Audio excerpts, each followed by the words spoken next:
ओम शांति। भगवद गीता श्लोक क्लास में आज के श्लोक टेस्ट के लिए श्लोक नंबर है 11वें अध्याय का 44वां श्लोक, अध्याय 11 का श्लोक नंबर 44 और 9वें अध्याय का 32 और 33वां श्लोक, अध्याय 9 का श्लोक नंबर 32 और 33। और टेस्ट के लिए पहला प्रश्न है,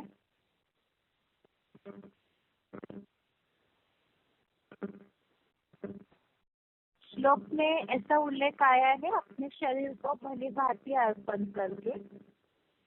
तो पूरी तरह से अर्पण करके अर्थात क्या? श्लोक में जो उल्लेख आया हुआ है पूरी तरह से अर्पण करके, अर्पण करके अर्थात क्या?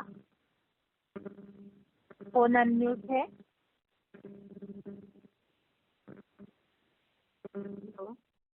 ओम शांति।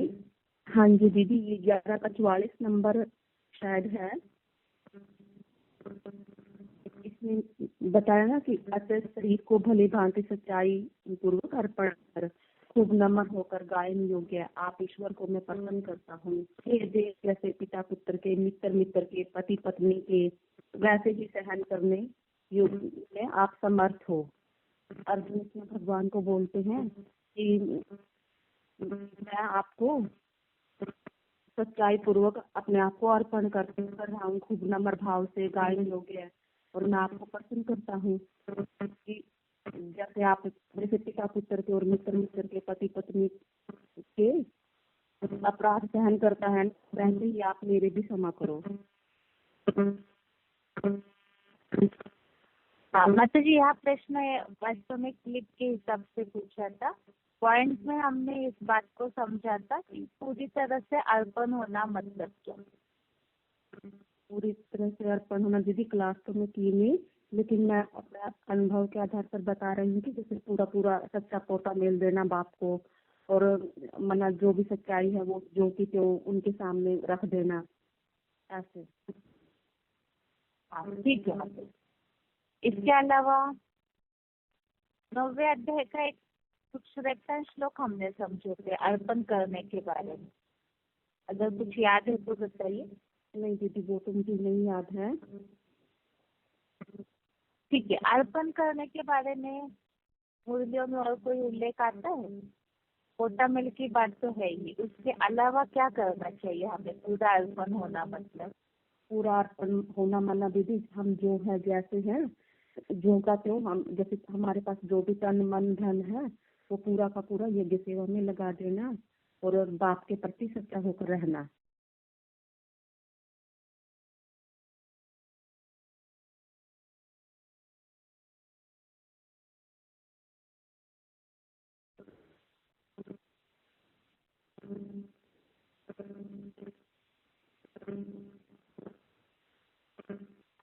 हेलो। हाँ जी, श्लोक बताइए। ये 33वां नंबर। हाँ, कोई भी। हाँ जी।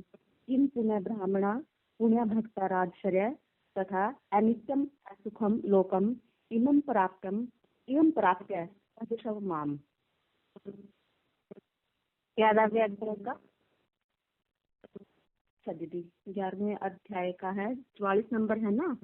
अस्मात् प्रणिधाय कायम प्रसादे त्वाम अहम ईशम इंजम पिता इव पुत्र से सखा इव सख्यु प्रिय प्रिय अहर्षि देव सोढ़ुम। ठीक है। अगला प्रश्न है, पाप योनिया किन्हें बोला गया है? गीता के अनुसार पाप योनिया किन्हें बोला गया है? फोन अनम्यूट है।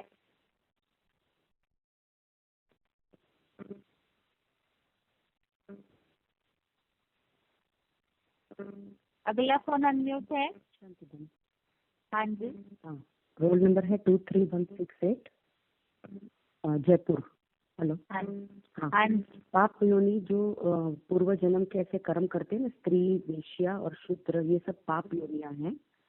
और ये भी सब श्रेष्ठ कर्म करके शिव बाबा का आश्रय लेके परम गति को पा सकते हैं। ठीक है, और श्लोक बताइए। मामम माम ही पार्थ व्याप्स्त्रीत्य ये अपि स्युः पाप योनय स्त्रियो वेश्या तथा शूद्रो ते अपि यान्ति पराम गति। और वो पॉइंट सुनाना है क्या? बताइए।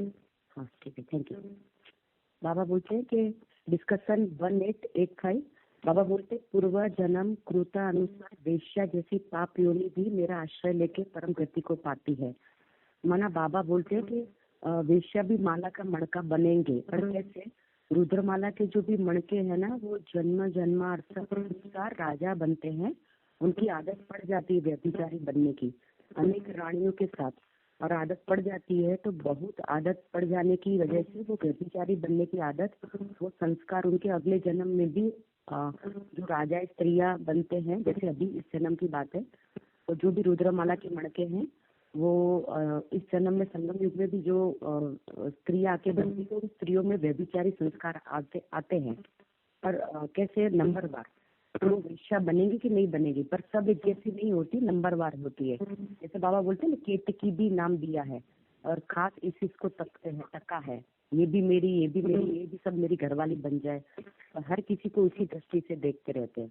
तो वो संस्कार रुद्रमाला के मणकों के अंदर पूर्व जन्म अनुसार आते ही हैं। पर वो भी अगर शिव बाबा का अच्छे से याद करके, अभिचारी याद करके, वो ऊंचा माला में ऊंचा पद पा सकते हैं। ठीक है। ये श्लोक जो है 9वें अध्याय का किस प्रसंग में समझा सकते हैं हम? अगर किसी को दुनिया वालों को समझाना है, समझा सकते हैं कि मतलब जैसे ये लोग आजकल तो ऐसे मतलब बोलते हैं, जो हरिजन होते हैं, शूद्र होते हैं, सारी दुनिया अभी तो शूद्र हो गई है, सभी अभी तो पाप कर ही रहे हैं, अंदर से कोई वेश्या है, कोई बाहर से दिखने वेश्या है, पर ये लोग सब पाप योनि वाले ही आत्माएं ज्यादा करके, जो कि कलयुग के अंत में तो सभी पापी बन गए। तो ये लोग श्रेष्ठ कर्म भले पिछले जन्म में ब्राह्मण बने थे, पर ये लोग श्रेष्ठ कर्म करके भगवान को एक नाम जप, जो कि बाहर की दुनिया में जो नाम जप भी सिखाते हैं, वो लोग तो कोई इतना गीता को समझते नहीं, भक्ति मार्ग की गीता में, पर नाम जप करके कैसे भी अच्छे से गीता का नित्य पाठ पढ़ के और अपना विष्णु रूप और वैकुंठ रूप में ऊंचा पद पा सकते, ऐसा समझा सकते हैं। भक्ति मार्गीय गीता या भक्ति मार्गीय कर्मों से स्वर्ग में जा सकते हैं? नहीं, जा तो नहीं सकते, पर वो लोग भी तो मानते नहीं है ना, उन लोगों को लगता है नाम जपना ही है। रिसेंटली यूट्यूब पे काफी वीडियो देख रही हूँ, तो उनमें यही है कि सब लोग नाम जपने के लिए बोल रहे हैं, नाम जपने, पर उससे भी हमारे कर्म तो कटते ही हैं। भक्ति में भी तो कहीं ना कहीं शक्ति है ना, तो एडवांस में तो हम लोग आ गए 4.5 लाख सिलेक्टेड आत्मा, ताकि जो बाहर की दुनिया है तो उनको भी तो इस तरह धीरे धीरे समझाते हैं, हम लोग ला सकते हैं इस तरह। बेसिक वाले ही नहीं अभी मान रहे हैं, तो वो भी तो आगे चल के मानेंगे ना शिव बाबा के पाठ को, वो वाली बात है। ठीक, आपने बोला ना कि बेसिक वाले भी ऐसे हैं कि जो खुद इसमें था ना एक पॉइंट कि बेसिक में कई है जो मानती है कि भगवान का पाठ चल रहा है, पर वो खुद एडवांस का सब ज्ञान मिक्स करके सुनाती भी है, बेसिक में कहीं बैठी है दीदियाँ, तो खुद भगवान के पाठ को मानती नहीं है, खुद ही अव्यक्त वाणी में बोला कि वो दोबारा समर्पण होगा, और वहाँ यहाँ पे भी आके सरेंडर एडवांस में होगी। तो ये इसी के लिए ही बोला गया है, बेसिक हो या भक्ति मार्ग वाले हो, आगे चल के सब शिव बाबा के पाठ को मानेंगे, और फिर इस तरह वो परम गति को पाएंगे। ठीक है। ओम शांति दीदी। 22/7/7 सतना। जैसे आप लोग पूछा ना कि किस विषय में समझा सकते हैं, तो इसको जो है पाप योनि वाले स्त्री तथा शूद्र, तो इस विषय में समझा सकते हैं कि जैसे कि सारी दुनिया कहती है ना कि 84 लाख योनियां हैं, तो 84 लाख योनियां तो नहीं है जीव जंतु ये सभी प्राणी। गीता में तो आया है कि जो शूद्र वैश्य स्त्री पाप योनियां हैं, तो पाप योनियों में जो भी जाके भगवान बाप को याद करते हैं, उनकी भी एक परम गति हो जाती है। जब ऐसी आत्माओं की परम गति हो जाती है जो वैश्य शूद्र स्त्रियां हैं, तो फिर तो ब्राह्मण भक्त राजऋषियों का क्या कहना, वो तो पद पा सकते हैं। लेकिन किसी ने कहा कि स्त्री को क्यों पाप योनि कहा, क्योंकि स्त्री सती त्रेता में तो नहीं बराबर है, लेकिन द्वापर में तो वो एक दूसरों के तो अधीन हो जाती है ना। ये हेलो। हाँ हाँ ठीक है। ओम शांति दीदी। एक मिनट, किसी का प्रश्न चल रहा है। सतना के मध्य श्लोक बताइए। माँ मही पार्थ व्यापृत ये अपिशु पाप्योन्य स्त्रियो वैश्यो तथा शूद्र ते अपयंती परम गति।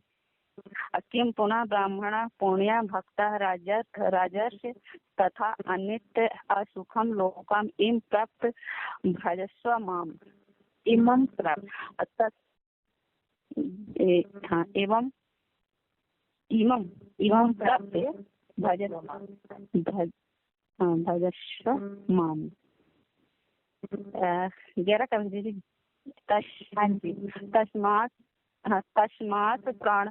प्रणम्य प्रणिधाय कायं प्रसादे त्वम् अहम ईशम ये दीदी नहीं आ रहा।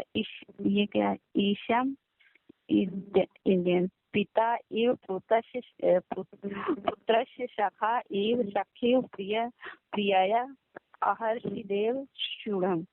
ये ईशम ईशु ये दीदी ये क्या है?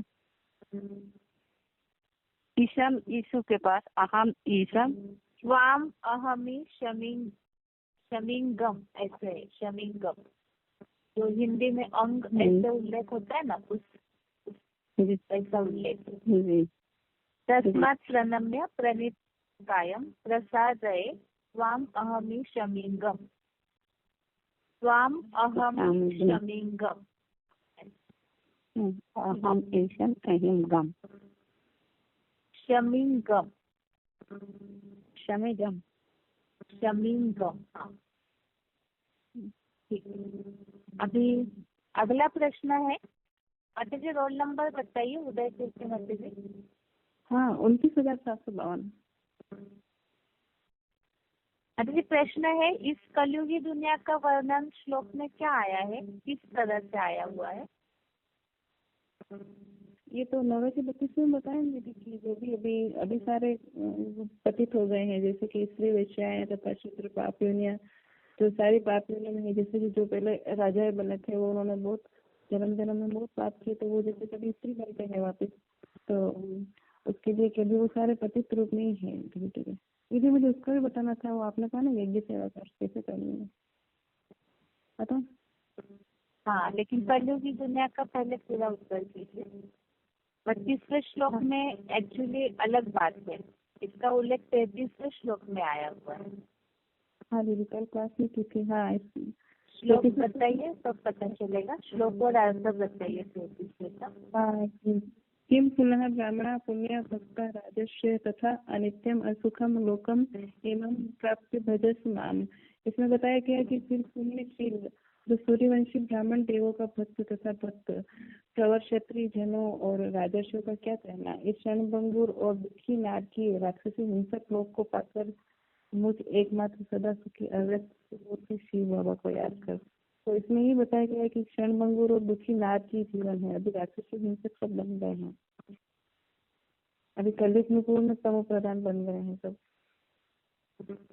आप अभी कुछ बता रहे थे, बताइए क्या बता रहे थे? यज्ञ सेवा का बताया तो बाबा ने बताया कि तन मन और धन से अपनी पूर्ण रूप से बाबा की यज्ञ की सेवा करनी है। जैसे उसमें बताते ना मूल्यों में कि जहाँ तुम्हारा तन होगा वहाँ तुम्हारा मन और धन होगा। और बाबा ने मूल्यों में ये भी बताया है कि अगर अपन पूर्ण रूप से मन मना भव होके यज्ञ सेवा करेंगे तो हमारा मन दर्पण की भांति हो जाएगा, हम अपने जन्मों का भी पता कर सकेंगे। इसी का 34 श्लोक में भी आया है कि मन मन भव मदत्व मध्यति माम नमस्कुरुम मायम ऐसी युक्त मायम आत्मान मध्य परायण। इसमें बताया कि मेरे में मन लगा, पहले मन मना भव बनना है और फिर मध्य अधिभव, यानी फिर जो कर्म बाबा कर चाहते हैं वैसे कर्म करने हैं और वो यज्ञ सेवा करनी है और भक्त बनना है। ठीक है, शांति। अभी अगला प्रश्न है कि जो 33वें श्लोक में उल्लेख आया हुआ है क्षणभंगुर नारकीय लोक है, इस संबंधित हमने एक पॉइंट सुना था। It is not. हेलो दीदी। Hello hello.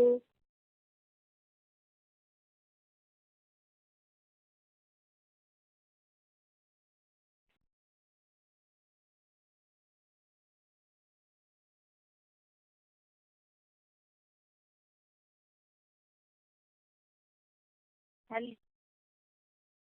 हेलो।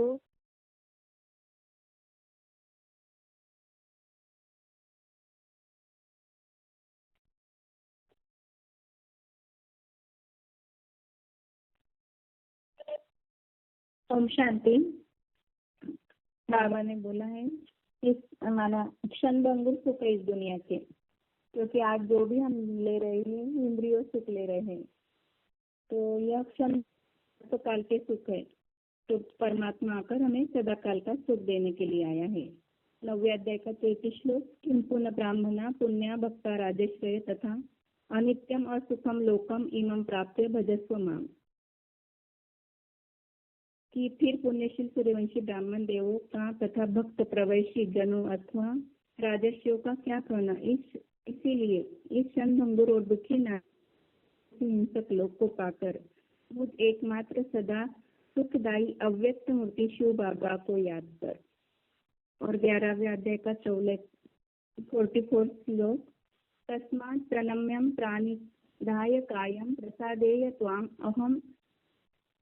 अहम ईशमियं पिता इव पुत्रस्य सखा इव सखु प्रिया प्रियया अर्षि देव श्रोणु। अतः शरीर को भली भांति सच्चाई पूर्वक अर्पण कर खूब नम्र होकर गायन योग्य बहुधा प्रशंसनीय और आप ईश्वर को मैं प्रसन्न करता हूँ। हे देव, जैसे अजीज संबंधियों पिता पुत्र के, मित्र मित्र के और पति पत्नी को या कोई प्रिय संबंधी के अपराध सहन करता है, क्षमा करता है, वैसे मेरे आज अपराध सहन करने क्षमा करने में आप समर्थ हो। भगवान कहते चाहे कितना भी कोई पापी क्यों न हो, लेकिन अगर उसकी पाप भगवान नहीं देखता है, उसकी सच्चाई भगवान आने के बाद वह सच्चाई सफाई से कितना मुझे अर्पण करता है, माना कितना मुझे सच्चाई से सारा अपना बता देता है सच्चाई पूर्वक, वह भगवान देखते हैं। फिर वह भगवान को याद करेगा तो भगवान उसके सारे अपराधों को क्षमा कर देगा। भगवान पाप नहीं देखता है, भगवान हमारी आत्मा की सच्चाई देखता है, इसीलिए भगवान को सच्चाई प्रिय है। बोला भी है ना, सत्यम शिवम सुंदरम, भगवान सत्य है तो को सत्यता ही प्रिय है। ठीक है माता जी। ओम शांति। हाँ, सपना के माता जी। हाँ दीदी।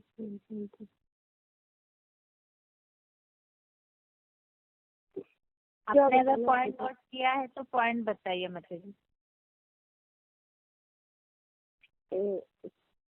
बाबा बोले हैं ना कि अभी तो खाने के लिए नहीं मिले, फिर भी बीमार पड़ते हैं, दुखी होते हैं, उल्टा मना काम करते हैं। तो अभी का तो जो सुख है काग विष्टा समान है ना, जैसे साधु लोग कहते हैं ना कि एक क्षण भंगुर सुख बोलते हैं, तो एक आग विष्टा समान बाबा ने बताया ना, क्षण भंगुर सुख है मना के समान। मना दोपहर पे होता है, एक कलयुग के अंत में वो जो सुख रह जाता है तो नाम मात्र का रह जाता है, क्षणभंगुर रह जाता है।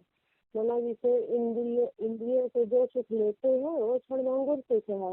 भगवान तो आते हैं तो इंद्रियों से परे का सुख देते हैं, तो वो माना वो होगा इंद्रिय जीते जगत जीत। माना इंद्रियों से परे का सुख भगवान आकर के बताते हैं। यही पॉइंट है दीदी। हाँ ठीक है माता जी। जो हमने 11वें अध्याय में समझा था पूरी तरह से अर्पण करना, तो इस संबंधित हमने गीता के और भी श्लोकों को समझा था। अगर आपने नोट किया है तो बताइए। कल दीदी मैं सुबह में चली गई थी, पॉइंट नहीं नोट करी हूँ, लेकिन थोड़ा सुनी हूँ तो बता रही हूँ। जैसे बाबा बोलते हैं ना कि 11 के 14 में भी बताया है ना, महिमा के लिए बताया है, माना 13 के 14 श्लोक में बताया है। दीदी बताओ। हाँ बताइए। इसमें बताया था ना बाबा की क्या कहते हैं, कल्पांत में जब देहधारी मना ब्राह्मण वत्स जो योग द्वारा ब्राह्मण वत्सों का सत्य गुण अति बढ़ने पर महाविनाश की प्रलय कालीन महामृत्यु को पाता है। तब तो बहुत पुरुषोत्तम संगम में ही पुरुषोत्तम को जानने वालों के निर्मल स्वर्गीय लोकों की देवताई बढ़ियों से जन्म पाता है। माना जैसे इसमें बाबा ने बताया है कि किसमें से बता रहे माता, कौन सा श्लोक बता रहे? मना 13वें का 14वां था ना दीदी, और 14वें का बता रहे हैं, 13वें का था। नहीं, 13वें अध्याय का चौथा श्लोक देखा था। 13वें का था दीदी। अर्जुन के रथ में सब इंद्रिय गुणों का आभास होता है। चौथा श्लोक दीदी, चौथा। आप कुछ और पढ़ रहे हैं? अच्छा दीदी, मैं लिखने में कंफ्यूजन हो गई थी। हाँ, वो फिर भाव बदल जाएगा ना, और जिन्होंने कल क्लास नहीं किया वो भी उसी को नोट कर लेंगे। फिर 13वें का चौथा देखा था हमने रेफरेंस श्लोक में। शास्त्रों में ऋषियों द्वारा अनेक प्रकार के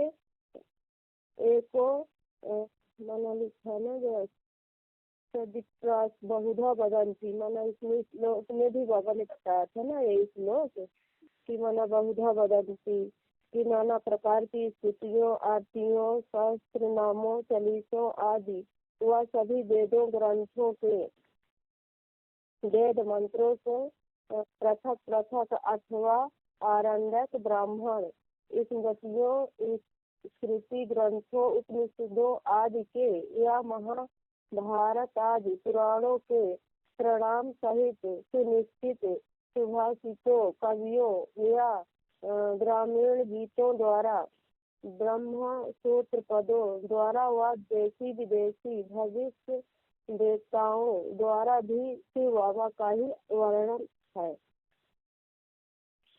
ठीक, मतलब इसमें बताया है कि जो मन तो आगे और किसी का फोन अनम्यूट है? रोल नंबर बताइए जिनका भी फोन अनम्यूट है। 27,998 मधुबन, बनारस। गीता क्लास में बाबा ने एक बात और बताई है कि जो ब्रह्मा कुमार कुमारियां हैं और जो तथा कथित हैं, जो ब्रह्मा बाबा ओम राधे ममा को अपना माता पिता मानते थे, वो उनको छोड़ करके और को जब अपना बाप बना लेती हैं तो वह भी प्राणी बनते हैं। वह भी आकर के बाप के सामने अगर समर्पित होती हैं तो बाबा तो कृपा निधान है, वह भी उनको कल्याण कर देगा। वह भी जा करके ज्ञान के तीखे तीखे भाषण करने लगेगी। ज्ञान की बात नहीं है। ये खास बात बताइए बाबा ने मिली में। किस श्लोक संबंधित पॉइंट सुना था हमने? 9 के मतलब 32 के लिए बताइए, श्लोक बताइए। मतलब जो स्त्रियों के लिए बताए थे 32 के लिए, मतलब जो स्त्रियां होती हैं। 9 का 32 में है माम ही पार्थ पास ये अपस्यो पाप योनिय स्त्रियो वैश्या तथा शूद्रा ते अंतिम पराम गति। इसमें बताया गया है क्योंकि हे पृथ्वी पति, इस दुनिया में जो भी पूर्व जन्म के अनुसार स्त्री वैश्या तथा शूद्र जैसी पाप योनियां भी हो, वे भी पूर्व जन्म कृत कोई श्रेष्ठ कर्मों से मेरा आश्रय लेकर इसी जन्म में विश्वरूप वैकुंठ की परम गति को पाते हैं। उसमें ये भी बताया, मतलब उसमें सभी नहीं बताया है कि सभी जो सूर्यवंशी बच्चे हैं एडवांस परिवार वाले, वो सभी कुछ ऐसे भी हैं कि जो बाप को बना करके फारकती दे देते हैं और औरों को अपना गुरु बना लेते हैं, बाप बना लेते हैं। वह भी ऐसी आत्माएं हैं कि भले पुरुष हो चाहे स्त्री हो, वो तो अन्य जन्मों में पूर्व जन्म कृत जो है पाप कर्मों के कारण यहाँ पे वैसी शूटिंग कर लेते हैं ड्रामा के लिए। ठीक है, ओम शांति। ओम शांति। अगला फोन अनम्यूट है, रोल नंबर बताइए।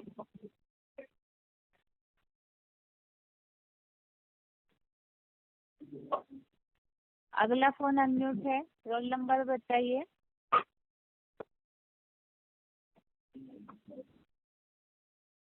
डायलिंग नंबर से जो भी जुड़े हैं अपने फोन पे ध्यान दीजिए। 4 फोन अनम्यूट करके रखे हुए हैं।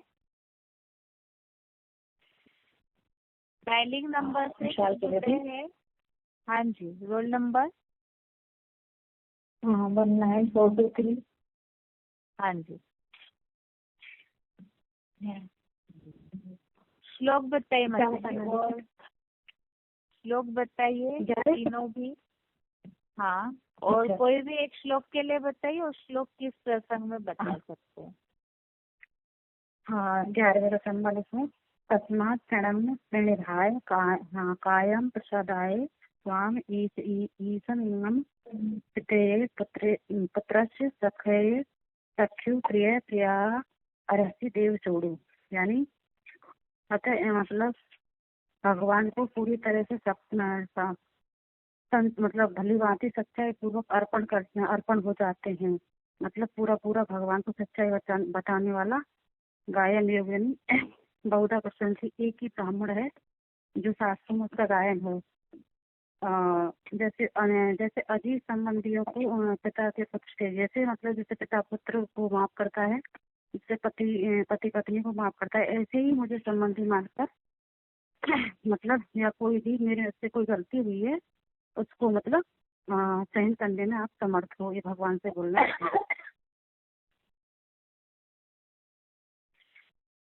संग में बताना ऐसे बोलना है ना।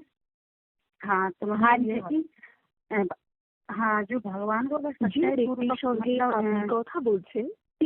भगवान को अपनी गलतियाँ बताते हैं, भगवान उनको मतलब खत्म करने में समर्थ हैं। जो भी सच्चाई भगवान की, चाहे वो कितना भी किसी के दुनिया के साथ में झूठा क्या कुछ भी पहले से क्या कैसे भी था, लेकिन जब वो भगवान को समर्पण होता है तो वो भगवान उनको मतलब क्षमा करने में समर्थ होते हैं। और वो एक ही है जिसके शास्त्रों में गायन है, चोटी वाला ब्राह्मण। और उन 9 को बताना ना दीदी। हाँ जी 9 को बताना ना। हाँ बताइए। माही पार्थ जपा सत्य ये अपि स्यो पाप योने स्त्रियो वेश्या तथा शूद्रा ते अपि यान्ति पराम गति।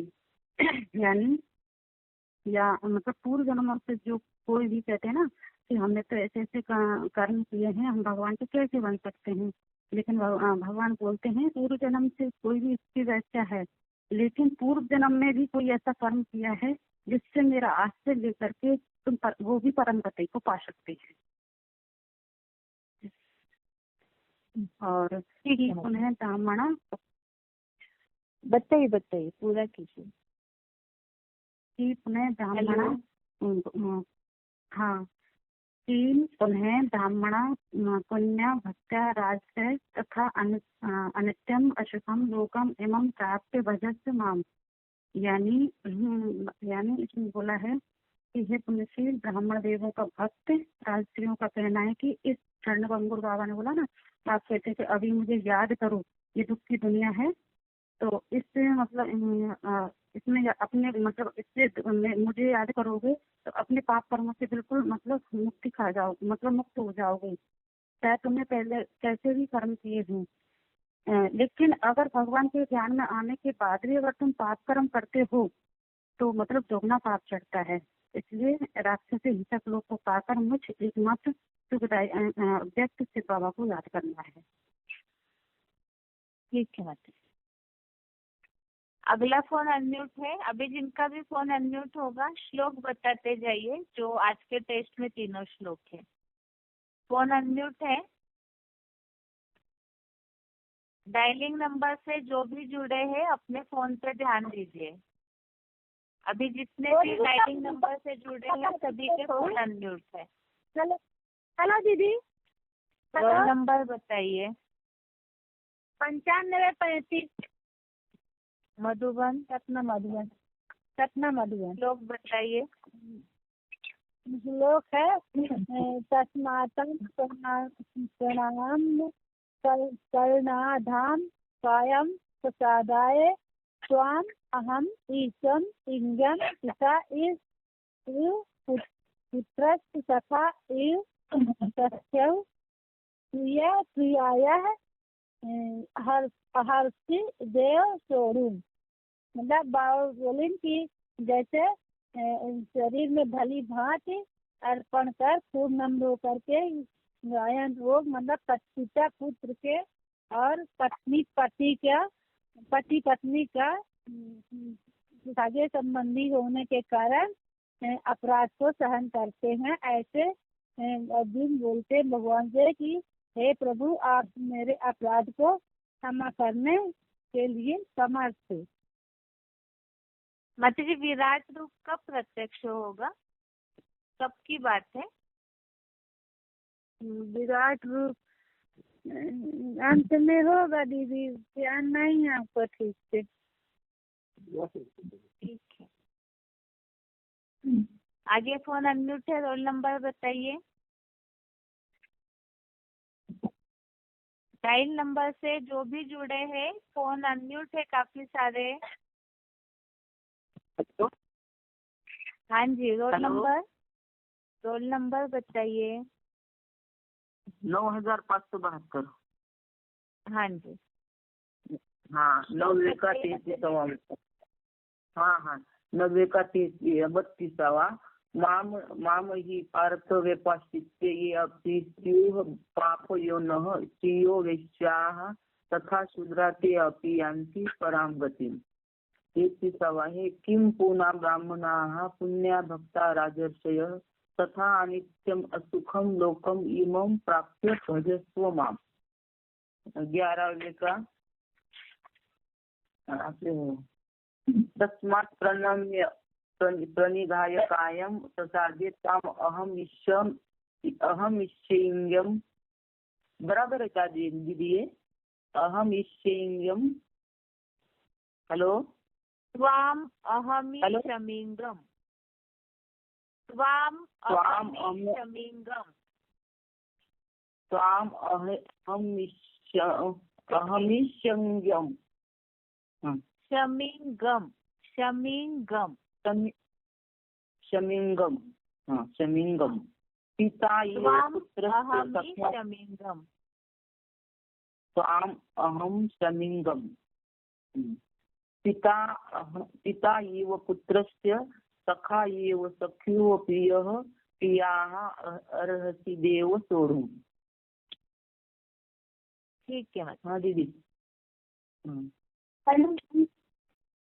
हाँ जी, रोल नंबर बताइए। हाँ माता जी, रोल नंबर बताइए। 73 होंगे। हाँ जी, हेलो, बताइए माता जी श्लोक।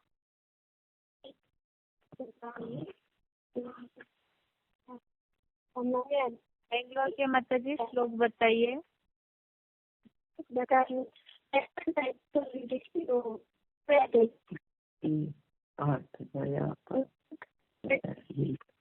माता जी दोबारा अनम्यूट करती हूँ, आपका आवाज नहीं समझ में आ रहा है। बेंगलोर के माता जी एक बार कहीं ऐसे जगह खड़े रही तो नेटवर्क आए।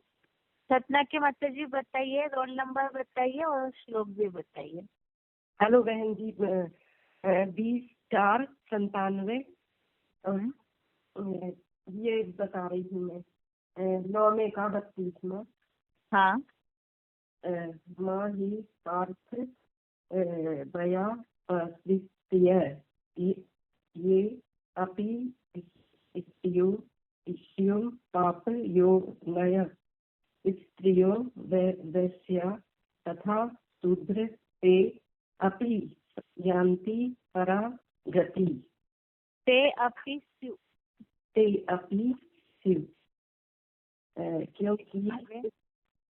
क्योंकि हे पृथ्वी पति, इस दुखी दुनिया में जो भी पूर्व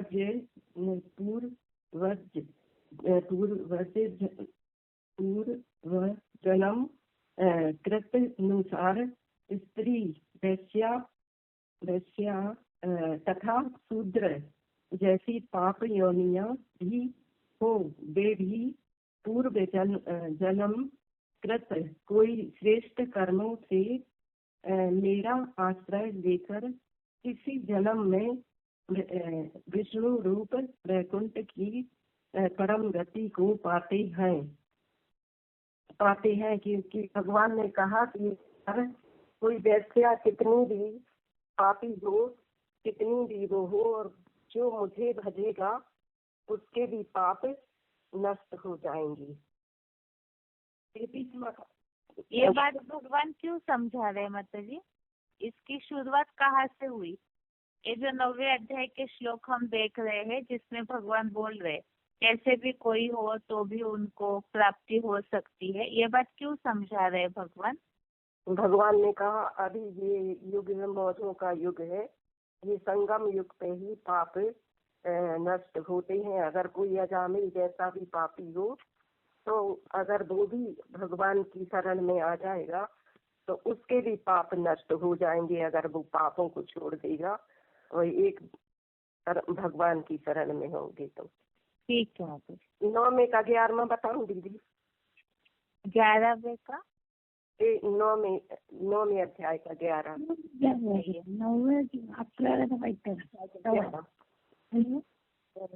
1 मिनट रुकिए। हाँ सतना की माता जी बताइए। हाँ, अब जानंती माम, बिना देखे बता रही हूँ दीदी। हाँ जी। अब जानंती माम बुरा मानुषी तनु आश्रितम परम भावम आजानंतो मम भूत महेश्वरम।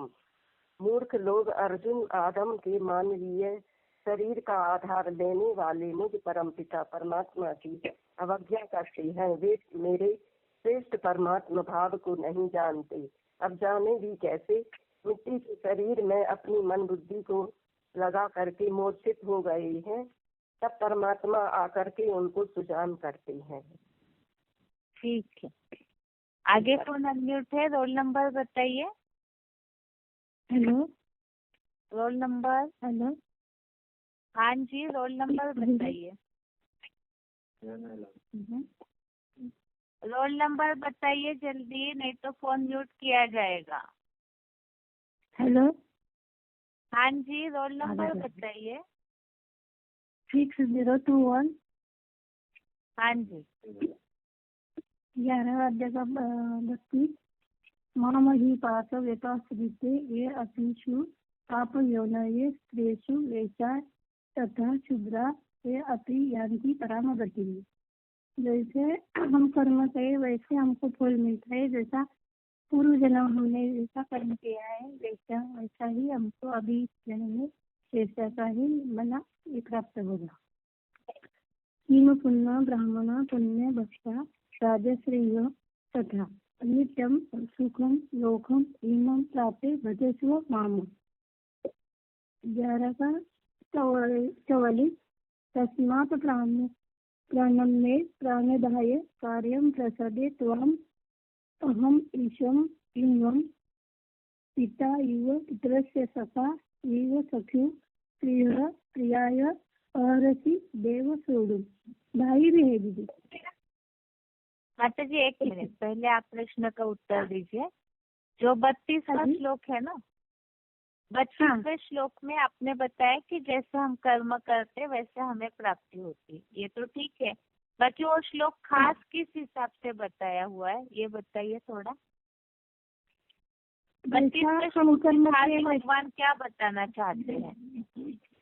भगवान का सच्चाई मना प्रिय है, भाव देखा जाता है। एक भाई को फोन दीजिए। आप उत्तर आपने दिया लेकिन अधूरा उत्तर है वो, फिर से अर्थ पढ़िए आप, तब तक भाई को दीजिए फोन। ठीक है। शरीर का आधार लेने वाले के हाँ जी, श्लोक बताइए। भाव को नहीं जा सकते। आवाज नहीं आ रहा है, फोन ठीक से पकड़िए आप। माम ही पार्थ व्यापाश्रिते ये अपि स्वीय पाप योनय क्रिया वेशा तथा शुद्रा पे आपी यान्ति पराम गति। अर्थ है, भावार्थ है क्योंकि हे पृथ्वीपति, जो नीच कुलों में जन्म हुए भी हो अथवा क्रिया वैश्य शुद्र हो, वे भी मेरा आश्रय लेकर विष्णु रूप परम गति को पाते हैं। 33वां बोलो दीदी। इस श्लोक में क्या बताया है बताइए। खास इस श्लोक को समझाने का उद्देश्य क्या है? इस श्लोक में ऐसा बताया है कि नीच कुलों में जन्म जो भी लेते हैं वो भी बाप को याद करते हैं तो विष्णु रूप परम गति को ही पाते हैं वो लोग। ठीक है, अगला श्लोक बताइए। अगला श्लोक है 9 का 33। किम पुनः ब्राह्मणा पुण्य भक्ता राजश्रया तथा अनित्यम असुखम लोकम इमं प्राप्य भजस्व मामा। ठीक है, फिर पुण्य भावार्थ बताओ। बताइए। फिर पुण्यशील ब्रह्मा पुत्र ब्राह्मणों का तथा भक्त प्रवर राज ऋषियों का क्या कहना, इस क्षण भंगुर और दुखी कलियुगी नरक लोक को पाकर मुझको याद कर। ठीक है, माता जी को दीजिए अभी फोन से उसे। ओके। बताइए माता जी, 32वें श्लोक का एक्यूरेट अर्थ था, उसमें खास क्या हम चाहते हैं भगवान? हमना जैसा हमने कर्म किया वैसा हमको जन्म मिलेगा। ये आपने उत्तर बताया, अभी भाई ने उत्तर बताया था, आपने अगर सुना होगा तो भाई ने जो उत्तर दिया वो सही दिया। जैसा हम बना पाप योनियों में जो पूर्व जन्मों का कर्म श्रेष्ठ होता है तो वैसे कर्म से हमारा हम भगवान का आश्रय लेते हैं तो भगवान हमको विष्णु रूप परम गति को ही पाते हैं हम लोग। ठीक है, कैसे भी कोई पापी हो और वे बेचारे याद करते हैं तो उन्हें स्वर्ग की प्राप्ति हो सकती है। ठीक है मतलब। अगला फोन अनम्यूट है। हाँ जी, रोल नंबर बताइए। हाँ जी बताइए, श्लोक बताइए। मतलब 32 श्लोक में माम ही पार्थ व्यपाश्रित्यं अपि पाप जुनाय स्त्रियो वेश्या तथा शूद्रं तो अपि यन्ति परम गति। तो 33 में बताया किं पूर्ण ब्राह्मणं पुण्य भक्ता राजस्व तथा अनित्य असुख लोक प्राप्त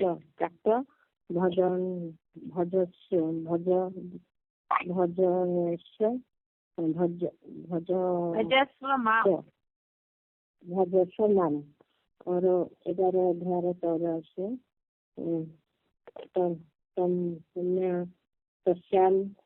पश्चात प्रायासन्न प्राणिधाय प्रसादोक्त अहम ईश्वर तम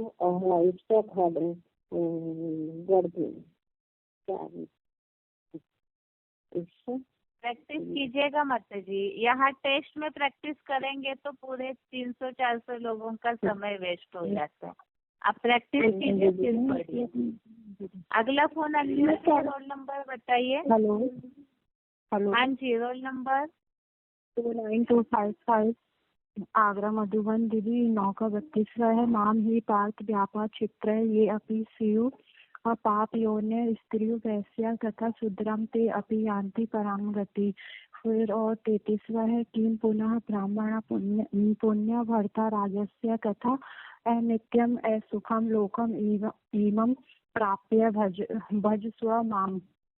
और 11 का 44 है तस्मात् प्रणम्य प्राणिधाय कायं प्रसाद्ये त्वाम अयम ईशम ईड्यम पिता ई पुत्रस्य सखा ईव सख्यु प्रिया प्रियाया अर असि देव सोडुम।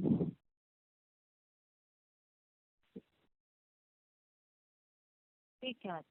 और एक फोन अनम्यूट है जो डायल नंबर से जुड़े हैं, डायल नंबर से जुड़े हुए और एक फोन अनम्यूट है। बताइए रोल नंबर। हेलो दीदी। हाँ जी, रोल नंबर बताइए। 21992 और दोबारा 992 मधुवन बेहला। माम ही पृथक द्रव्य ये अपि शिव पापयोनिया स्त्रियों वेश्या तथा शूद्र ते अपि अंति परम गति। क्योंकि हे पृथ्वीपति, जो भी मेरे पुण्य जलम फिर के अनुसार स्त्री वैश्य तथा शूद्र जैसी पाप योनियों को भी योनियों भी हो, वे भी मेरे पुण्य जलम की कोई श्रेष्ठ कर्म से मेरे आश्रय लेके इसी जलम में विष्णु रूप पुण्य की परम गति को पा सकते हैं। जैसे कि कोई भी जैसे बेसवा पुण्य जन्म के हिसाब से स्त्री पुरुष वैसे में शूद्र में जन्म लेते हैं, तो भी भगवान को याद करने से परम गति को पाते हैं। वैकुंठ लोग वैकुंठ के परम गति को पाते हैं। हेलो दीदी। हाँ जी, ठीक है। मतलब अभी सभी के हाथ नीचे किए हैं और 9वें अध्याय संबंधित जो प्रश्नों के उत्तर दे सकते हैं वो हाथ उठाइए। अभी 9वां अध्याय पूरा हो चुका है और जिन्होंने स्व अध्ययन किया हुआ है और कोई भी श्लोक संबंधित प्रश्न का उत्तर दे सकते हैं पूरा 9वां अध्याय, वो हाथ उठाइए।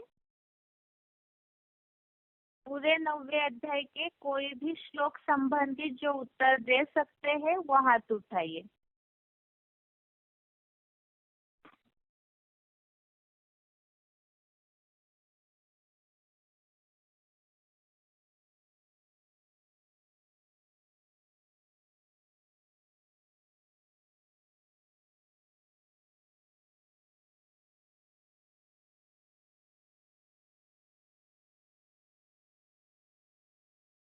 क्लास में जुड़े हुए तो काफी संख्या है, लेकिन हाथ उठाने वालों एकदम गिनी चुनी संख्या है।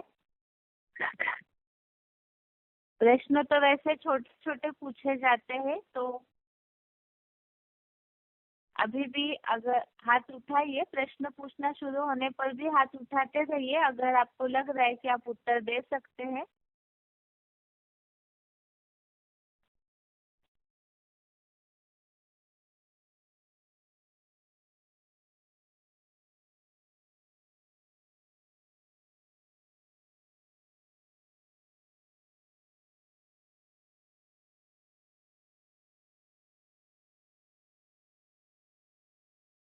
श्लोक में उल्लेख आया है कि ज्ञान भंडार शिव बाबा है,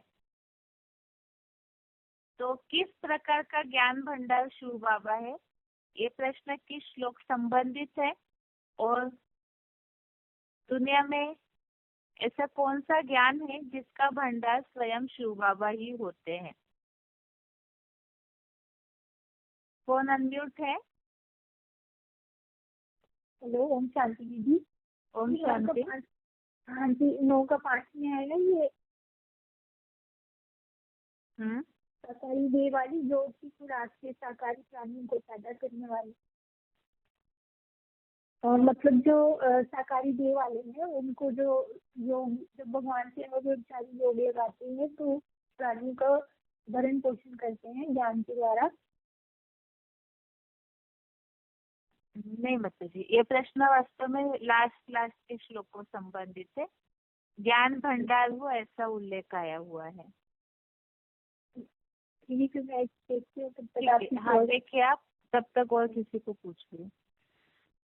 फोन अनम्यूट है माता जी, रोल नंबर बताइए अभी जिनका फोन अनम्यूट किया है, अगर उत्तर पता है तो। श्लोक में उल्लेख आया है मैं ज्ञान भंडार हूँ।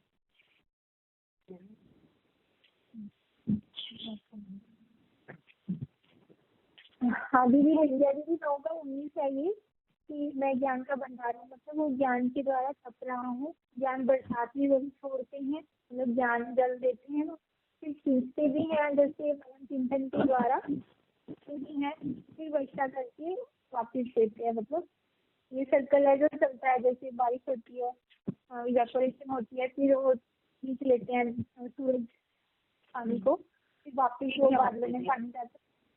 ठीक है, और कोई श्लोक में भी इसी तरह का उल्लेख है, बता सकते हैं? हेलो। हाँ मछली जी बताइए। 9 का 18 नंबर श्लोक है सिर्फ, और 9 का 17 नंबर श्लोक भी है। हाँ क्या बताया है उसमें? 18 में तो ज्ञान भंडार।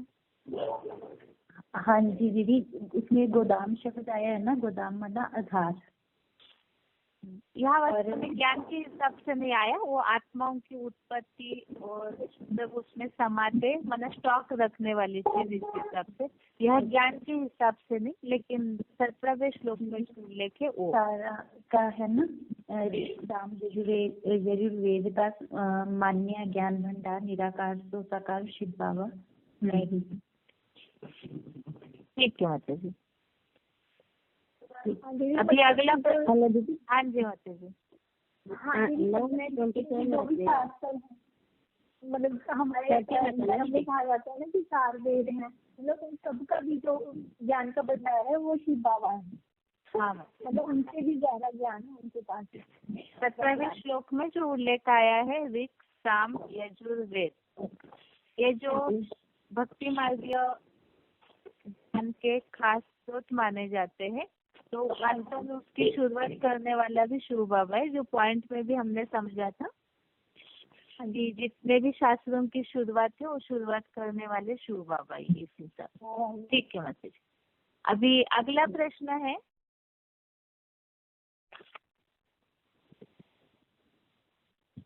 अभी हाँ माता जी, रोल नंबर बताइए दंडा की माता जी। 16485।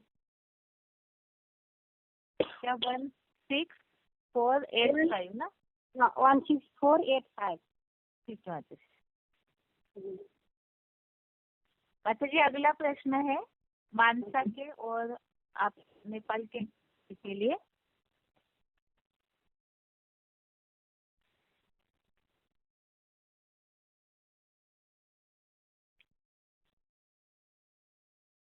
दक्षिणायन मार्ग में कौन जाते हैं? कौन जाते हैं और उसका खास कारण क्या है? तो जो चंद्रमा को फॉलो करने वाले बच्चे हैं वो दक्षिणायन मार्ग में चले जाते हैं। हाँ मानसा के माता जी, और कोई उत्तर बता सकते हैं? उत्तर वैसे ठीक बताया, लेकिन श्लोक नंबर सहित बताइए। अगर श्लोक बता सकते हैं, याद है तो भी बताइए। हेलो दीदी। 9 का 21 नंबर श्लोक है जी। हेलो दीदी। हेलो। हाँ 9 का 21 नंबर श्लोक है दीदी। पुण्यों के क्षीण होने पर हम द्वैतवर्ती द्वापर कलयुगी नवनिर्मित नारकीय मृत्यु लोक में चले जाते हैं, प्रवेश करते हैं। हाँ ठीक है, लेकिन यहाँ प्रश्न वास्तव में दक्षिणायन मार्ग के हिसाब से पूछा था। शुरुआत के श्लोकों में इसका उत्तर है। गृहस्थी के माता जी बता सकते हैं? हाँ जी सोच रही हूँ।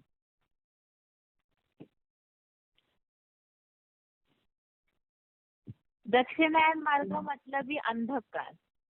अंधकार किस हिसाब से बताया है? दीदी ये 9 का 8 नंबर श्लोक है। नहीं माता जी, 8 में क्या बात है बताइए। हाँ जी दीदी 9 में है ना, जो प्रकृति को वश में रख करके यहाँ वास्तव में जो लोग हैं, ये तो भगवान संबंधित श्लोक है, तो ये नहीं। यहाँ प्रश्न वास्तव में है कि दक्षिणायन मार्ग में चले जाते हैं, तो भगवान की तो बात ही नहीं हो सकती, जरूर है आत्माओं की बात। अज्ञान अंधकारीय मार्ग में जाते हैं। हाँ जी दीदी 9 का 12 नंबर श्लोक है। 9 का 3 है बहन जी। 9 का 3 है। VSP के माता जी बताइए। श्रद्धालु हैं जो न पाकर मृत्यु लोगी कृष्ण गति वाले अज्ञान मोह अंधकार में हिंसक राक्षस के दक्षिणायन मार्ग में 2500 वर्ष के नरक लोक में पुनः लौट जाते हैं। हाँ, खास कारण तो ये है कि जो ईश्वरीय ज्ञान पे श्रद्धा नहीं रखते, मतलब राक्षसों के हिंसक मार्ग में, मतलब द्वापर युग से चले जाते हैं अलग अलग धर्मों में। मतलब श्लोक बता सकते हैं आप? अश्वत्थाम अष्ट परम अपराध्य माम निवत संसार वर्तमनी नौका। हाँ ठीक है माता जी। अभी अगला प्रश्न मानसा के माता जी। हाँ जी दीदी। नेपाल के माता जी का फोन कट हो गया शायद, ठीक है। अभी अगला प्रश्न है श्रद्धा हम अहम औषधम, इसका अर्थ क्या है? श्रद्धा हम अहम औषधम, इसका अर्थ क्या है? फोन अनम्यूट है 812 हैदराबाद। हाँ जी दीदी, 9 का 16। हेलो, बताइए कैसे? हाँ जी दीदी, इसमें ये बताया हुआ है कि मैं रोगी विकारी आत्माओं की ज्ञान वर्धक योग रूप औषधि। ओम शांति। हाँ जी। एक मिनट मानसा के माता जी, और एक प्रश्न है आपके लिए। हाँ जी दीदी। भगवान खास किनकी रक्षा का भार वहन करते हैं? किनकी रक्षा करने की जिम्मेवारी भगवान ने ली है? खास शर्त क्या है? 9 का 22 नंबर श्लोक है, जो भगवान की अव्यभिचारी जारनी की ध्यान मगन रहते हैं, अपना सब कुछ समर्पित करके निरंतर सब कुछ समर्पित करते हैं। निरंतर योगियों की प्राप्ति और रक्षा का भार भगवान संभालते हैं। हाँ ठीक है माता जी। अभी अगला प्रश्न है 812। हाँ।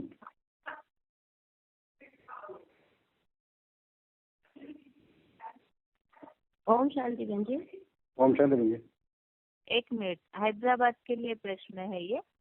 प्रश्न ये है कि देवता बनने के लिए खास शर्त क्या है? कौन ऐसे है जो देवता बन सकते हैं?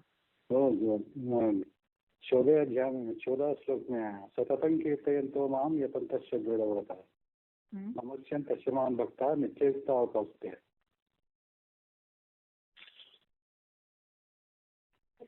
और ज्ञाने ज्ञान चाकन्ये यजन्तो माम उपासते एकत्वेन पृथक्त्वेन बहुधा विश्वतो मुखम्। नहीं, यहाँ प्रश्न देवता बनने की बात के लिए है।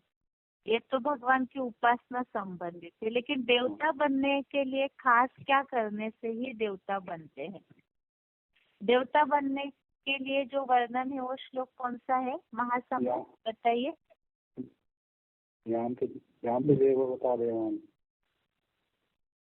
पितरों यहाँ पे पितृवता। उसमें तो अंतर बताया हुआ है कौन किसकी पूजा करते हैं। ठीक है, फिर भी मेरे भक्त मेरे को पाते हैं। लेकिन देवता बनने के लिए खास कौन सा श्लोक है 9वें अध्याय में?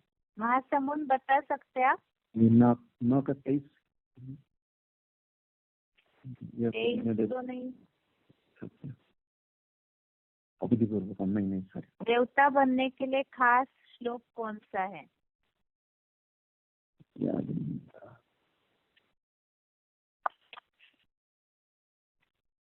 नेपाल के माता जी। और एक फोन अनम्यूट किया है, कोचिन बताइए। ओम शांति। सततं कीर्तयन्तो मां यतन्तस्य दृढव्रतः नमस्यन् मां भक्त्या नित्ययुक्तो उपासते। यहाँ तो बताया हुआ है कि वो नित्य मेरी उपासना करते हैं, लेकिन देवता बनने के लिए खास श्लोक एक्यूरेट नहीं आया अभी भी। छोटे का उसमें राजाए भाव की बात है, ठीक है वो भी, लेकिन और कोई एक्यूरेट श्लोक बताइए जिसमें स्वर्ग को अनुभव करते हैं, स्वर्ग के सुखों को भोगते हैं।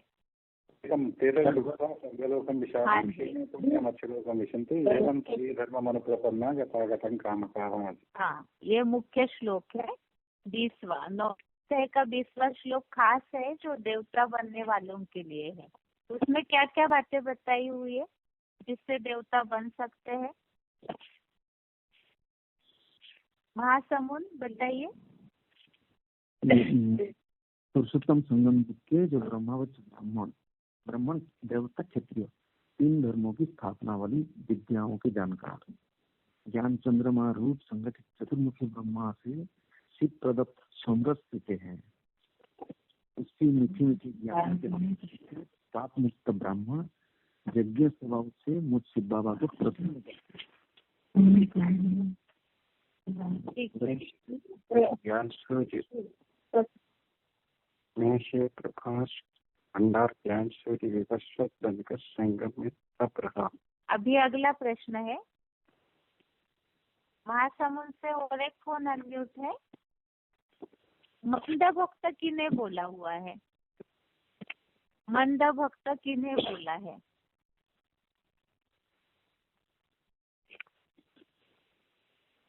मंद भक्त किन्हें बोला है?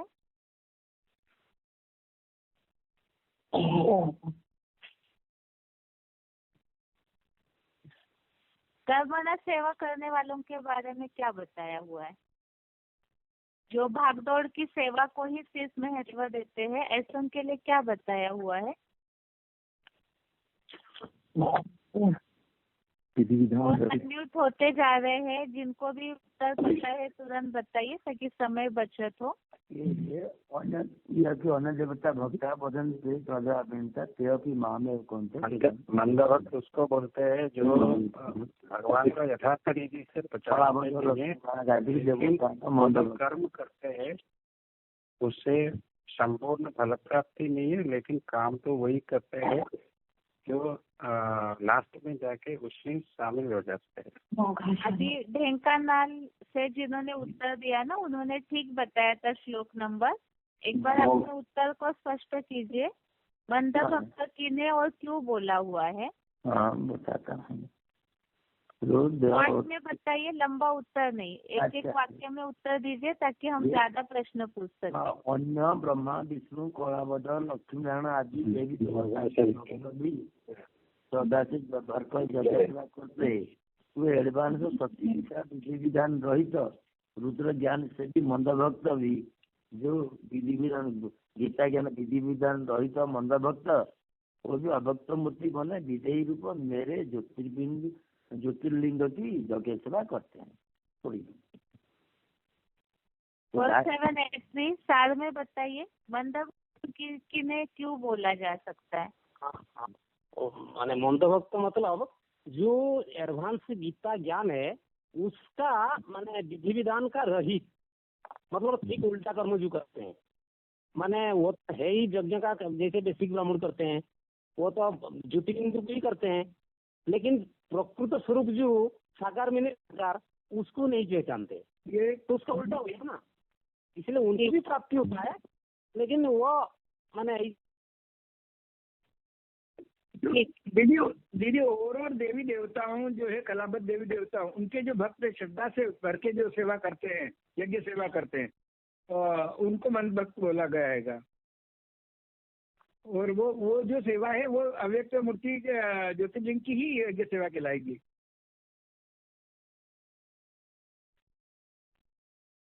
जो द्वैत भाव और अद्वैत भाव उसी में जो जाने वाला है।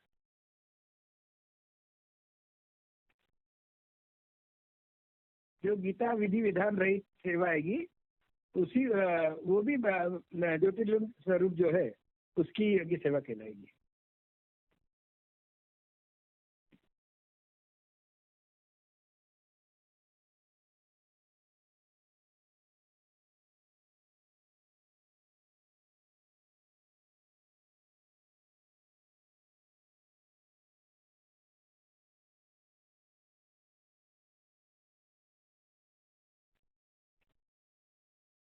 दीदी hello hello hello hello hello hello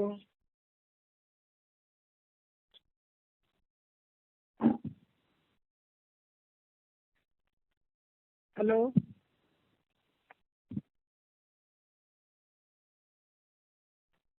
hello hello हाँ दीदी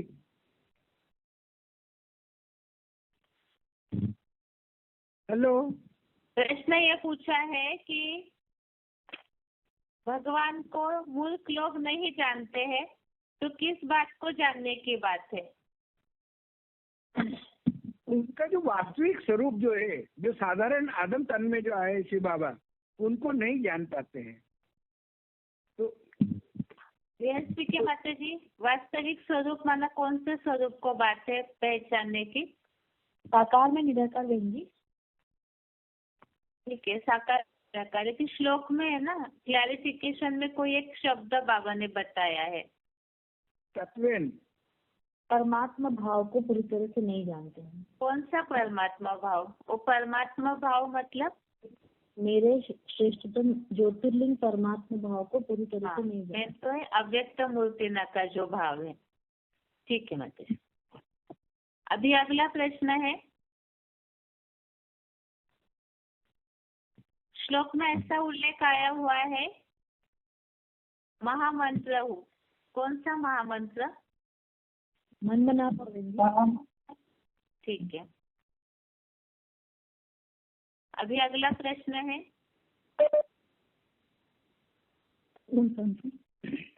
हाँ माता जी।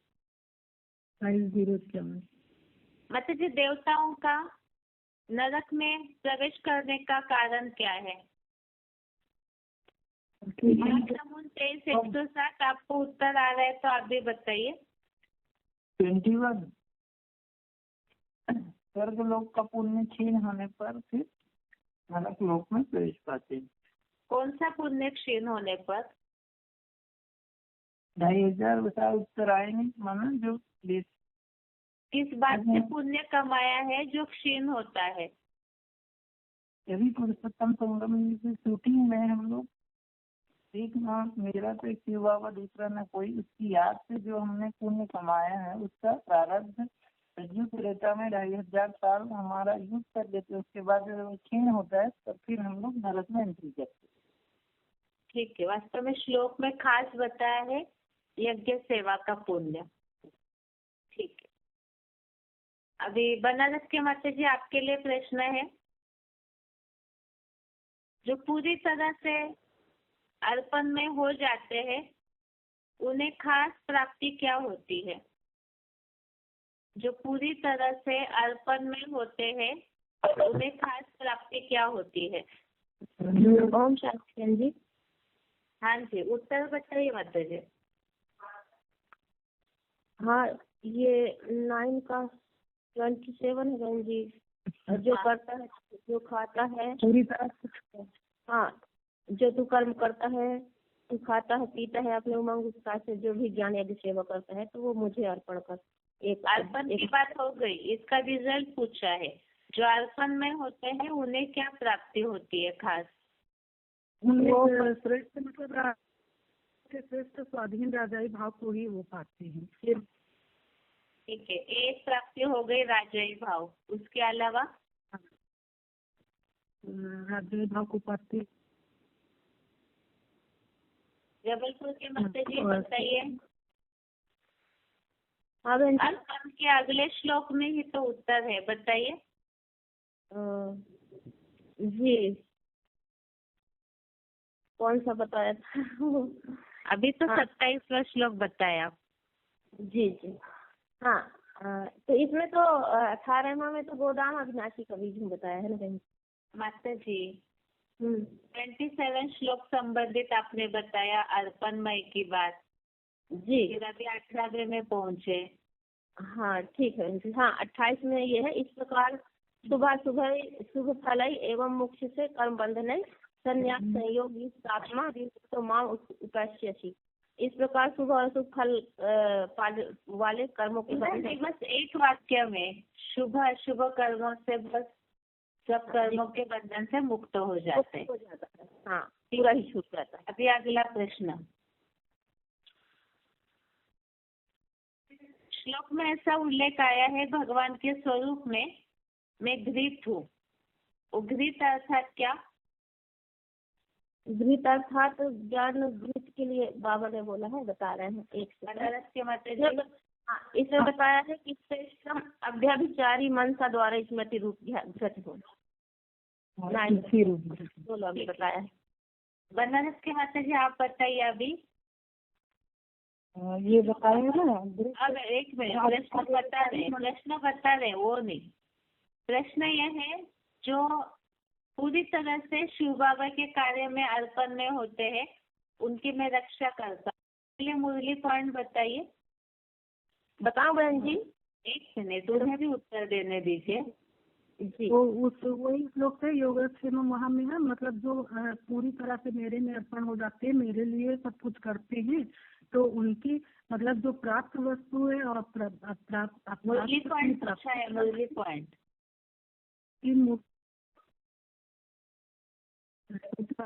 याद अभी मुरली पॉइंट बताइए। 8589 माता जी।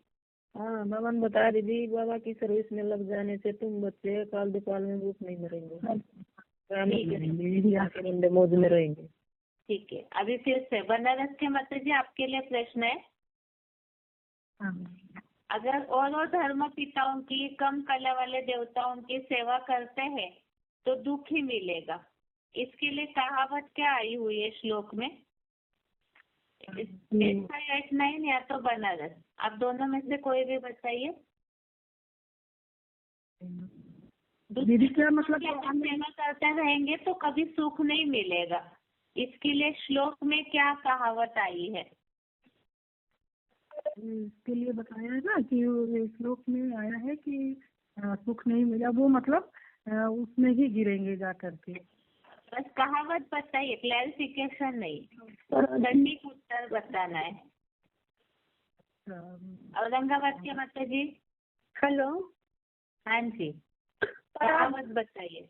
पराधीन सपने सुख नहीं। हाँ ठीक है, एकदम एक्यूरेट। अभी अगला प्रश्न बनारस के माता जी। हाँ, बाबा की सर्विस में लगने वाले भूख नहीं मर सकते, इसके लिए मुसलमानों में क्या उल्लेख आता है? कुरान में कुछ उल्लेख आया है? हाँ, कयामत। नेटवर्क कट हो रहा है आपका माता जी।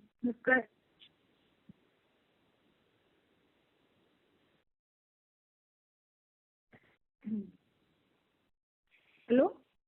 हाँ जी। हाँ, वो कयामत में खुदा के बंदे मौज में रहेंगे, ऐसा करवाया। ठीक है माता जी। अभी 2 फोन अनम्यूट है, आप लोगों के लिए प्रश्न है। श्लोक में अत्यंत दुराचारी के रूप में किसका नाम आया है? अत्यंत दुराचारी और पापी के रूप में किसका नाम आया है?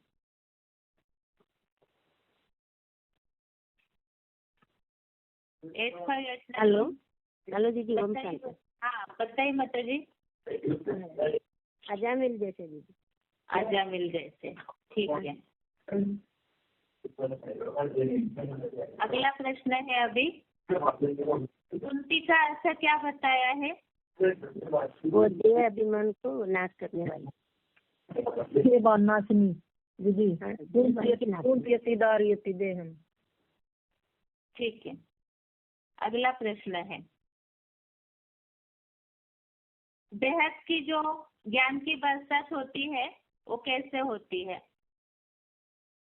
माना भगवान जिस साकार शरीर में आए हैं तो वही तो ज्ञान मनन चिंतन करके ज्ञान का बरसात भी करते हैं, वही तो अपने में स्वीकार भी कर लेते हैं। माना बरसात आकर्षित वही भी करते हैं।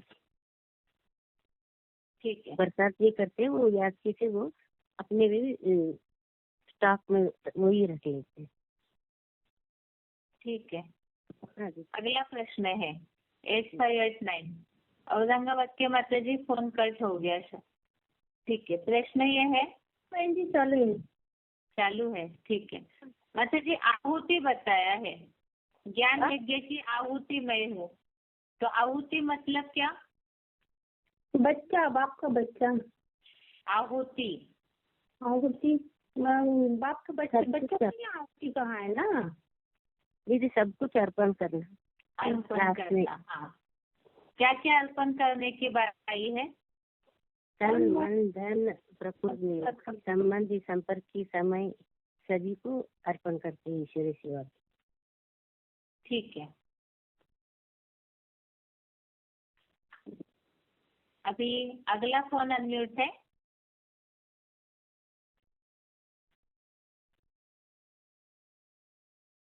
षठे शाठ्यम समाचरेत्। षठे शाठ्यम समाचरेत्, इसका मतलब क्या है? कौन अनम्यूट है? षठे शाठ्यम समाचरेत्। दुष्टों के साथ दुष्टों व्यवहार करना। नहीं दीदी, वो बोरा राम बाग को देती है ना, तो खा खा के वो अच्छा है या मीठा है, नहीं खट्टा है? माता जी, अभी रोल नंबर बताइए, अभी जिन्होंने उत्तर दिया। 638। ठीक है। श्लोक में ऐसा उल्लेख आया है कि सत्य और असत्य मैं ही हूँ, इसका मतलब क्या? और स्त्री के लिए जो कहते हैं कि सदा सत्य है, और असत्य इस रूप से है कि जो दुष्टों के साथ दुष्टतापूर्ण व्यवहार करते हैं। मतलब जो कहा गया है ना कि मैं भोले के लिए भोला हूँ, और जो दुराचारी आत्मा है, दुष्ट लोग, उनके लिए मैं बड़े से बड़ा कांटा भाला भी हूँ। ठीक है। तो सत्य और असत्य हो, इसी तरह से हम क्या उल्लेख आया है? परस्पर विरोधी बातें। अमृत और मृत्यु भी। बताइए। हाँ, अमृत और मृत्यु भी। अमृत और मृत्यु भी किस तरह से? हाँ, वो जो बाबा जी मुरली सुनाते हैं, उनका विचार सागर मंथन करके जो सार निकालते हैं, उससे अमर देवता बनते हैं। और मृत्यु रूप विष भी हूँ, मतलब सागर में जैसे बताते हैं, मतलब कचरा भी है और जो है रतन भी है।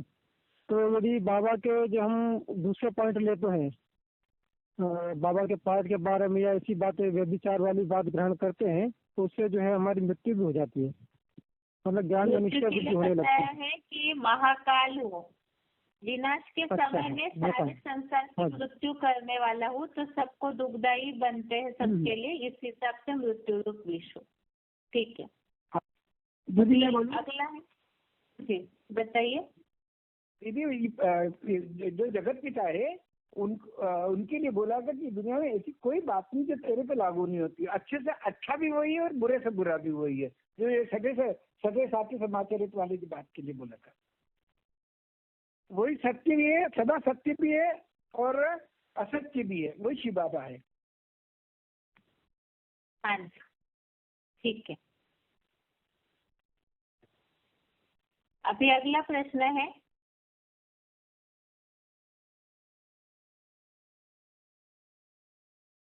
इस सृष्टि पर जो भी कार्यकलाप होते हैं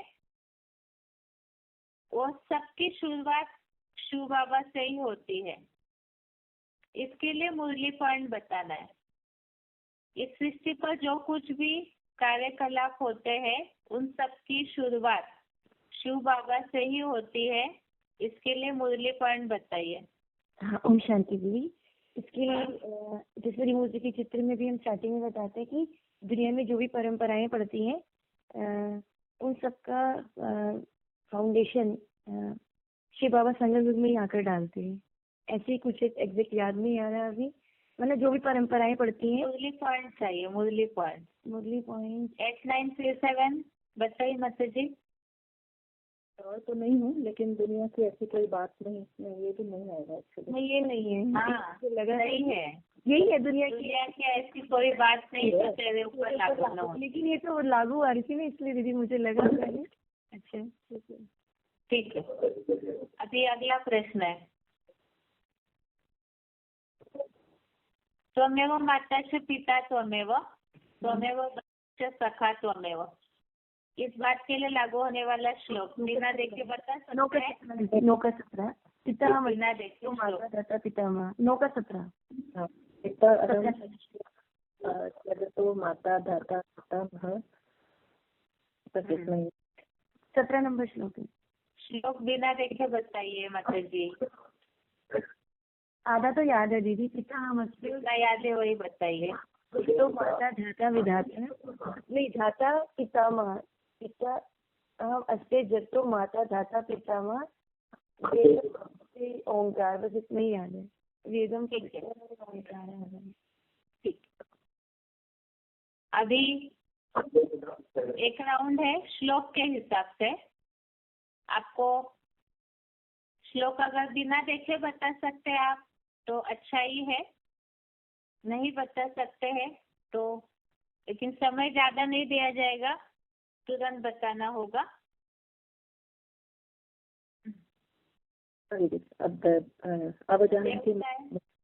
अवजानन्ति मां मूढा मानुष्यं तनुमाश्रितं परं भावम् अजानन्तो मम भूतमहेश्वरम्।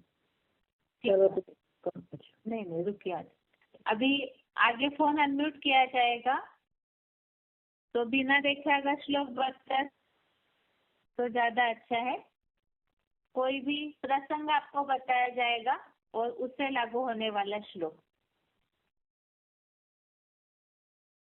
यहाँ संगम युग में हम सब, खास करके हीरो पाठधारी और उनके सहयोग से सभी उल्टी सीढ़ी की चाड़ी चढ़ रहे हैं, अर्थात योग बल के द्वारा ही ये सृष्टि विपरीत गति में परिवर्तन हो सकती है। ओम शांति दीदी। ओम शांति। बिना देखे श्लोक बता सकते हैं तो बताना है। दीदी का 10 है। एक मिनट, सूरत बताइए। मया अध्यक्षेण प्रकृति श्रूयते से चराचरम अर्जुन अनेन कौन्तेय जगत् परिवर्तते। ठीक है माता जी, आप बता सकते हैं तो बताइए बिना देखे। दीदी पीछे कहीं से वही आ गया है, जगत परिवर्तते, मौका 10 था। अच्छा ठीक है माता जी। भगवान के साधारण रूप को कोई नहीं पहचान पाते, बताइए। अवजन्ति माम मूढ़ा मानुषं तनुम् आश्रितं परं भावम् अजानन्तो मम भूत महेश्वरम। ठीक है। निराकार प्लस साकारी, इनके मेल से ही ये सृष्टि की शुरुआत होती है। बताओ दीदी। हाँ जी। मया तदम इदम सर्व जगत अव्यक्त मूर्तिना मत्सानि सर्वभूतानि न च अहं तेषु अस्मि। ठीक है, अगला फोन अनम्यूट है अभी। ईश्वरीय ज्ञान की महिमा। ईश्वरीय ज्ञान की महिमा, भुवनेश्वर फोन अनम्यूट है। बोधन के मत जी फोन अनम्यूट है। 24 देवी नकु आवाज आनंद मूढ़ा इसके लिए जो हो चुका है उसे रिपीट नहीं कीजिए, जो प्रश्न करंट में है उसे बताइए ताकि समय बचे। हाँ मैं जिन्हें बताऊँ, राजगुह्यं पवित्रम इत्यम उत्तमम प्रत्यक्षाबद्धम धर्मम सुसुखम तत्वम अभयम। ठीक है। बोधन के मत जी, कैसा भी कोई पापी हो लेकिन भगवान की याद से सुधर सकता है, कौन सा श्लोक है? तो 13 का 9 का 31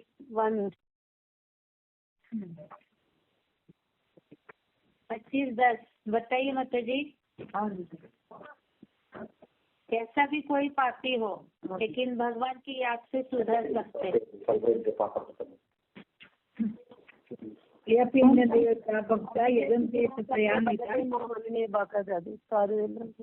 एक मिनट, बोधन के माता जी सही बता रहे, बताइए। अपितेषु दुराचारो भजते मां अनन्यभाक् साधु एव तमन्तव्या सम्यक व्यवस्थिता इतः। ठीक है माता जी, सही है। अभी देवताओं के भक्त और भगवान के भक्त अलग है, इसके लिए श्लोक 813। दिव्य यांति देवता देवान पितृ अंति पितृवता भूतानि अंति भूतेजा यांति मज्जरी नाम ब्रह्म। ठीक है माता जी। अगला प्रश्न है हैदराबाद के माता जी।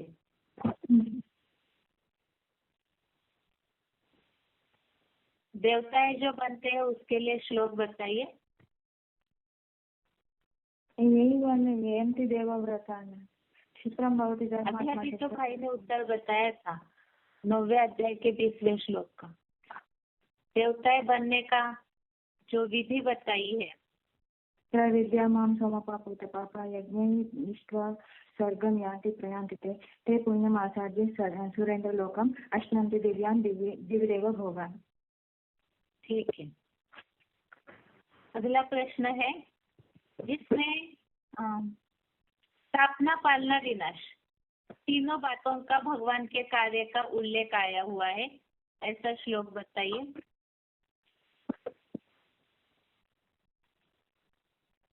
जिसमें स्थापना, पालना, विनाश तीनों बातों का उल्लेख आया हुआ है, ऐसा श्लोक। सर्वभूतानि कौन्तेय प्रकृतिन्यान्ति मामेकम् कल्पक्षये पुनस्तानि कल्पादो विसृजाम्यहम्। प्लसमस्तानि भूतानि पश्य मे योगेश्वरं भूतभूतन च भूतस्थो मम आत्मभूतभावन। स्थापना, पालना, विनाश का स्पष्ट उल्लेख। इसमें जो सर्वभूतानि कौनते हैं ना, इसमें स्थापना और विनाश की बात आई है।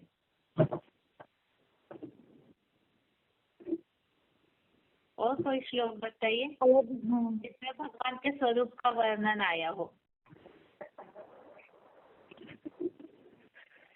और भी फोन अनम्यूट है, डायल नंबर से जो जुड़े हैं बताइए। ग्रसिष्णु प्रभव विष्णूचा एक श्लोक है। ग्रसिष्णु प्रभव वो 13वें अध्याय का 9वें अध्याय के लिए ही है प्रश्न है।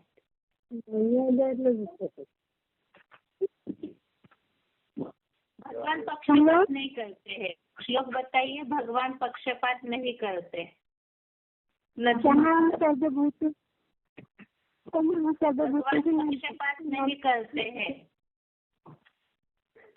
तमाम सर्वभूतेषु मम दोषोऽस्ति मन्त्रिया यद्वदन्तं भक्त्या मयि तत्प्राप्यामि। सर्वो भजतो माम् अनन्यः साधुदेव स मन्तव्यः सम्यक् व्यवसितो हि सः। आकाशमान है तो भी भगवान के भक्त नष्ट नहीं होते।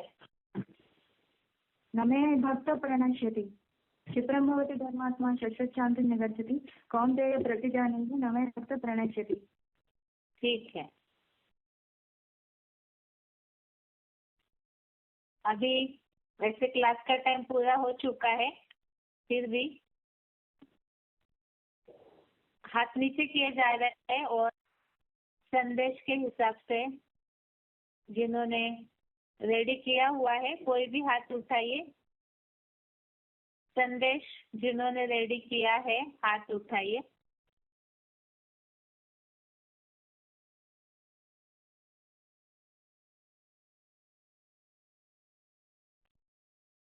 फोन अनम्यूट है, रोल नंबर बताइए। हाँ जी 20,576। हाँ जी,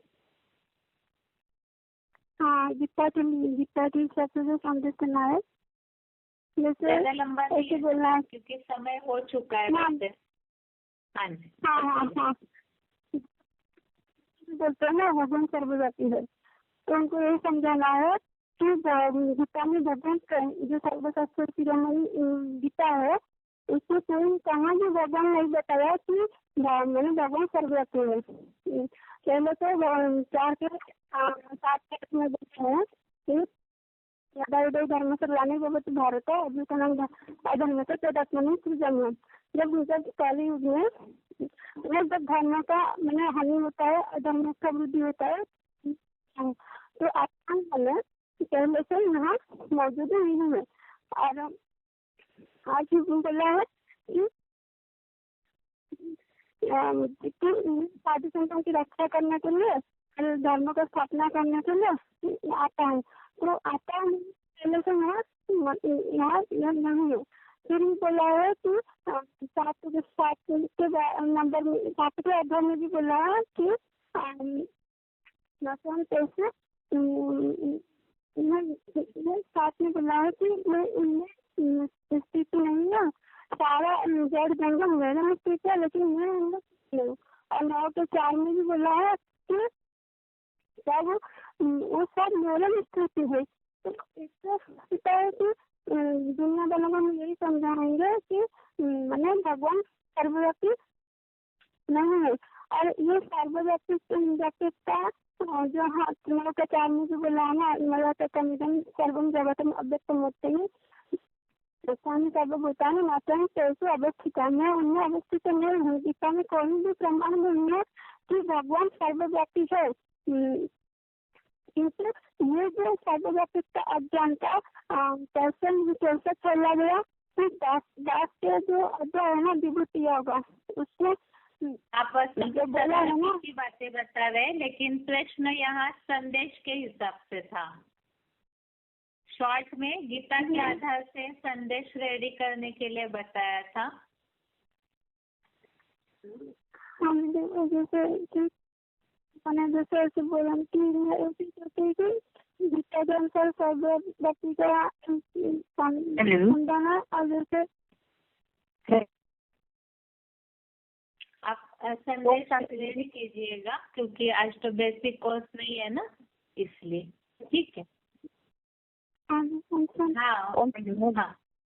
हेलो रोल नंबर हेलो 707 रुके सतना के माता जी। हाँ 1317 बताइए माता जी। संदेश बता रहे हैं।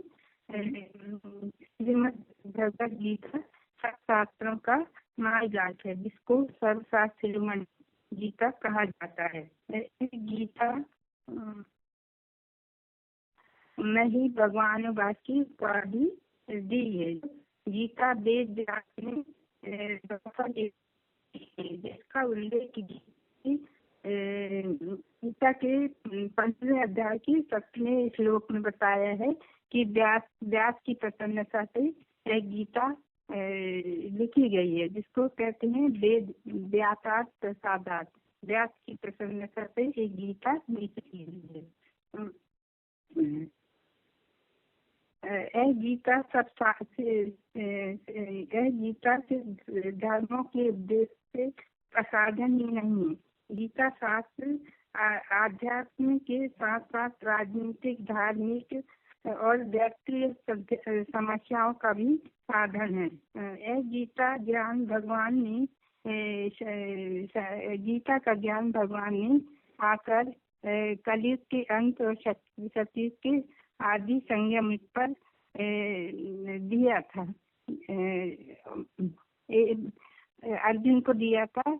वास्तव में एक अर्जुन की बात नहीं है, नंबरवार सभी अर्जुन की बात है। और भगवान आते ही हैं जब जब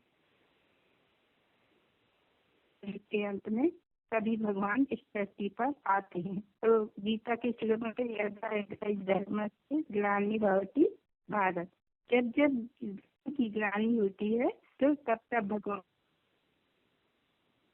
और एक धर्म की और एक भाषा, एक राज्य की स्थापना करती है। ठीक है मतलब